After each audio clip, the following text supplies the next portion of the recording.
প্রশান্ত মহাসাগরের গভীর নীল জলরাশির মাঝে একটি ছোট্ট দ্বীপ ছিল, যার নাম নীলতার দ্বীপ। এই দ্বীপটি এতটাই রহস্যময় ছিল যে স্থানীয়রা বলত এখানে লুকিয়ে আছে এক জাদুকরী শক্তি, কিন্তু কেউই সেই শক্তি খুঁজে পায়নি। একদিন রিয়ান নামের এক সাহসী ছেলে তার বন্ধু মিয়া এবং তাদের পোষা কচ্ছপ টিকটিকের সাথে নীলতার দ্বীপে যাওয়ার সিদ্ধান্ত নিল। তাদের লক্ষ্য ছিল দ্বীপের রহস্য উন্মোচন করা। যখন তারা দ্বীপে পৌঁছালা তখন দেখল সেখানে সবকিছুই একটু অদ্ভুত। গাছের পাতাগুলো নীল ও বালির দানাগুলো জ্বলজ্বল করছে, আর বাতাসে ভেসে বেড়াচ্ছে মিষ্টি এক গণ। রিয়ান বল, এখানে নিশ্চয়ই কিছু জাদু আছে। হঠাৎ তারা একটি গুহার সামনে এসে দাঁড়া।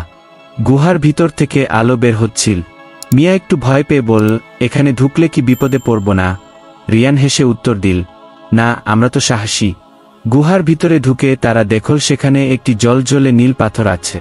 পাথরটি এতটাই সুন্দর ছিল যে তারা অবাক হয়ে তাকিয়ে রইল।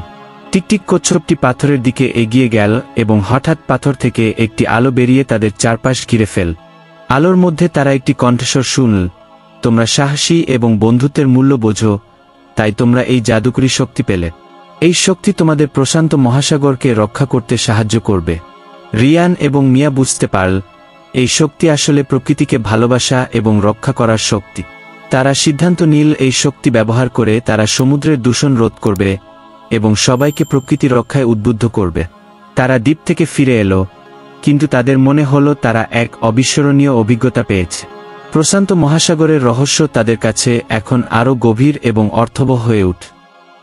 আপনি যদি সমুদ্র ও পৃথিবীর বিস্ময় সম্পর্কে আরও জানতে চান, তাহলে চ্যানেলটি সাবস্ক্রাইব করুন এবং লাইক দিন।